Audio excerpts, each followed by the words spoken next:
बल युग्म आघूर्ण का व्यंजक। प्रश्न क्या ऐसे आता है, एक वैद्युत द्विध्रुव एक समान विद्युत क्षेत्र में स्थित है, उस पर लगने वाले बल के आघूर्ण के व्यंजक व्युत्पन्न कीजिए। ऐसे प्रश्न बनता है। तो बल युग्म आघूर्ण का व्यंजक कैसे होता है आज हम लोग सिद्ध करेंगे। फिगर कैसे बनाना है पहले तो देख लेते हैं। माना ये क्या है, एक वैद्युत क्षेत्र है, ठीक, वैद्युत क्षेत्र है, उस पर क्या है, एक वैद्युत द्विध्रुव बी और ए, माइनस क्यू आवेश इस पे रहेगा, प्लस क्यू आवेश ए पे रहेगा, रखा हुआ है। इस पर लगने वाला बल युग्म बल क्या है, क्यू यू हो जाएगा कि ए पर, और बी पर लगने वाला बल क्या हो जाएगा, माइनस क्यू ई हो जाएगा। ये बल परिणाम में बराबर हैं लेकिन विपरीत दिशा में है। ये बल क्या करते हैं, एक दूसरे को विद्युत क्षेत्र की दिशा में लाने का प्रयास करते हैं, जिसे हम प्रत्यानयन बल युग्म आघूर्ण कहते हैं। यहाँ से देखिए ए बी वैद्युत द्विध्रुव है, इसकी लंबाई कितनी होती है वैद्युत द्विध्रुव की, हमेशा 2a होती है, ये कई बार बता चुके हैं, 2a होती है। इनसे बनने वाला जो चतुर्भुज है क्या हो जाएगा, ए बी सी नाम दे देंगे। इनके बीच कितना कोण बनेगा, थीटा डिग्री का बनता है। ये फिगर में ये दिखाया है, ये देखिए यहाँ पे कितने का कोण बनना है, थीटा डिग्री का। ए बी सी डी एक चतुर्भुज, ये बल युग्म प्लस क्यू वी विद्युत क्षेत्र की समांतर दिशा में, और प्लस आवेश क्यू आवेश पर विद्युत क्षेत्र की समांतर दिशा में, माइनस क्यू आवेश पर विद्युत क्षेत्र की विपरीत दिशा में। तो लिखना कैसे, माना कि ए बी एक वैद्युत द्विध्रुव है। पहले तो आप लोग चैनल को सब्सक्राइब करो और लाइक करो, फिर वीडियो पूरा देखो तभी समझ में आएगा। माना कि ए बी एक वैद्युत द्विध्रुव है जिसके आवेश प्लस क्यू और माइनस क्यू एक दूसरे से 2a दूरी पर स्थित है। कितनी दूरी पर, 2a दूरी पर स्थित है। माना इसे एक समान विद्युत क्षेत्र ई में रखा गया है। कहाँ रखा गया है इनको, वैद्युत द्विध्रुव को विद्युत क्षेत्र ई में। इसके अक्ष विद्युत क्षेत्र के साथ कोण थीटा बनाता है। इसका जो कोण बनता है विद्युत क्षेत्र के साथ क्या बनना है, विद्युत क्षेत्र इधर ये थीटा डिग्री का बन रहा है। विद्युत क्षेत्र ई के कारण प्लस क्यू आवेश पर एक बल प्लस क्यू ई क्षेत्र की दिशा में कहाँ लग रहा है, क्षेत्र की दिशा में लग रहा है, तथा माइनस क्यू आवेश उतना ही बल क्षेत्र की विपरीत दिशा में ये लग रहा है। हाँ, विपरीत दिशा में कार्य करता है। ये बल परिणाम में बराबर है, परिणाम में क्या है, बराबर है, लेकिन विपरीत दिशा में कार्य करते हैं। इनकी क्रिया रेखा भिन्न भिन्न होने के कारण ये इनकी क्रिया क्या है, इधर ही कर रहा है विद्युत क्षेत्र की एक विपरीत दिशा में। भिन्न होने के कारण ये किसका निर्माण करते हैं, बल युग्म का। ये बल युग्म द्विध्रुव को घुमाकर विद्युत क्षेत्र की दिशा में लाने का। ऐसे है, एक इधर खींच रहा है, एक इधर खींच रहा है, किधर लाने का प्रयास कर रहे हैं, विद्युत क्षेत्र की दिशा में लाने का प्रयास कर रहे हैं। तो इन समांतर लाने का प्रयास कर रहे हैं, तो इन्हें हम प्रत्यानयन बल युग्म कहते हैं। क्या कहते हैं इन्हें, जो दोनों बल युग्म विपरीत दिशा में है बल, तो समांतर विद्युत क्षेत्र की दिशा में लाने का प्रयास करते हैं, तो उन्हें हम क्या कहते हैं, प्रत्यानयन बल युग्म कहते हैं। तो देखिए प्रत्यानयन बल युग्म का आघूर्ण बराबर होता है एक बल इंटू दोनों बलों के बीच की लंबवत दूरी। तो एक बल प्रत्यानयन बल युग्म को इससे टॉ से, और एक बल क्या हो जाएगा, क्यू ई ले लेते हैं एक बल, इंटू क्या है, दोनों बलों के बीच की लंबवत दूरी क्या है, ए सी। कितनी है, ए सी है, लंब क्या है, ए सी डाले हैं, तो ए सी हो जाएगा। समकोण त्रिभुज, यहाँ से हम लोग देखते हैं समकोण त्रिभुज ए सी बी में साइन थीटा बराबर क्या होता है, साइन थीटा बराबर लाल बटे कक्का से हम लोग देख लेंगे, लाल LAL, लाल बटे कक्का sine cos ten, sine cos ten, sine का क्या हो जाएगा, लंब बटे कर्ण। तो लंब क्या है इसका, AC है, AC बटे कर्ण क्या है, AB है, तो AB, तो तिर्यक गुणा कर देंगे, तिर्यक गुणा करेंगे क्या हो जाएगा,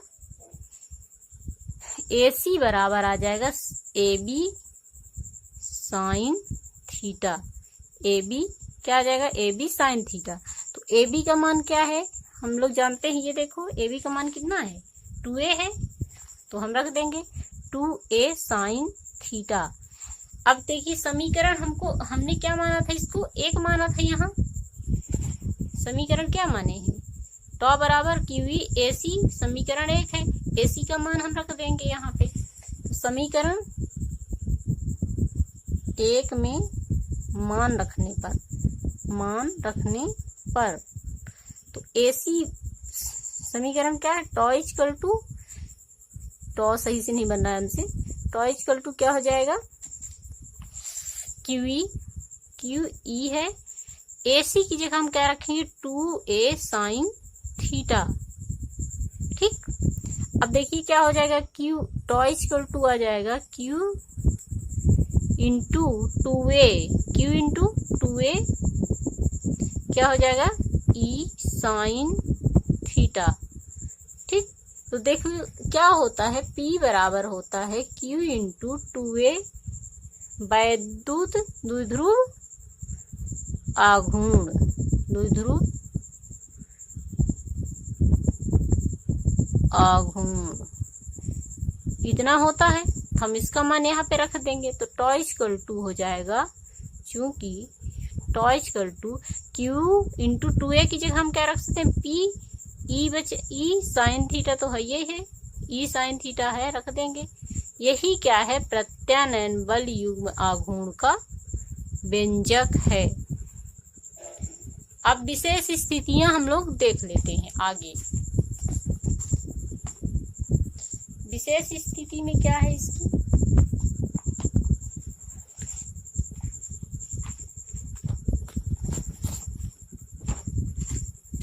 तो विशेष स्थिति देखिएगा,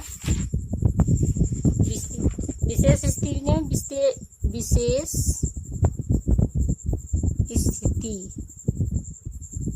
स्थिति पहले देखेंगे हम लोग। अगर टॉ बराबर क्या रखते हैं विशेष स्थिति में, यदि थीटा इक्वल टू क्या रख देंगे, 0 डिग्री।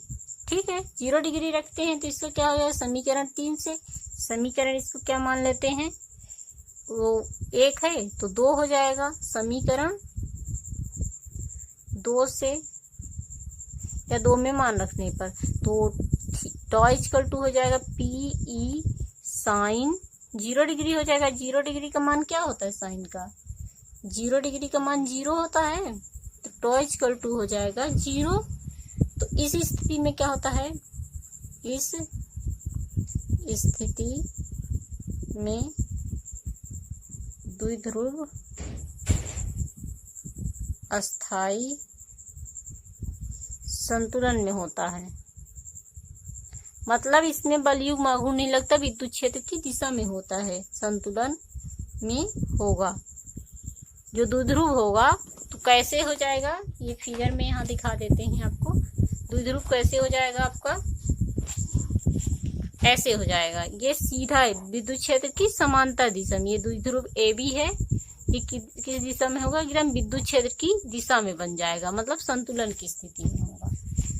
ठीक है, अब देखते हैं दूसरी स्थिति, यदि क्या होगा, फर्स्ट स्थिति हो गई, सेकंड स्थिति देख लेते हैं।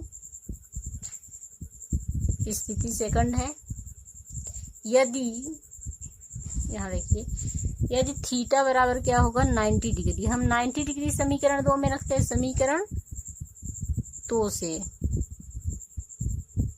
समीकरण 2 में 90 डिग्री रखते हैं तो क्या आएगा, tau equal to PE sine 90 degree. Sine 90 का मान क्या होता है, 1 होता है, तो बचेगा क्या, PE बच जाएगा। तो इस स्थिति में क्या आ जाएगा, इस स्थिति में विद्युत धुरी पर लगने वाला बलयुग्म अधिकतम, सबसे ज्यादा 90 डिग्री पे अधिकतम होगा, क्योंकि 90 डिग्री पे कैसे होगा, विद्युत क्षेत्र की ऐसे बनेगा, विद्युत क्षेत्र है ये सीधा 90 डिग्री पे होगा, मतलब अधिकतम इतने लाने का प्रयास, इतना ला लेंगे ये दोनों मिलके, तो 90 डिग्री पे अधिकतम। ये स्थिति हमेशा ऑब्जेक्टिव में पूछता है, कई बार पूछा है, ऊपर लगने वाला बल घूम अधिकतम होगा, कितना कितना होगा, अधिकतम होगा। स्थिति से थर्ड देख लेते हैं जल्दी जल्दी, भाई बहुत बड़ा वीडियो हो रहा है। यदि क्या करेंगे हम लोग, यदि थीटा इक्वल टू 180 डिग्री पे रखते हैं, यदि ऐसी स्थिति आ जाए कि 180 डिग्री थीटा का मान हो जाएगा, तो समीकरण 3 से, तो समीकरण 3 में रखते हैं, सॉरी 2 से, 2 है, समीकरण 2 से tau equal to P E sine 180 degree. अब 180 डिग्री का मान क्या होता है, 0 होता है साइन 180 का, तो ये 0 हो जाएगा। इस स्थिति में द्विध्रुव अस्थायी संतुलन में होगा। इस स्थिति में द्विध्रुव अस्थायी संतुलन में होगा। बहुत खराब राइटिंग आ रही है। चलो ठीक है, थैंक यू।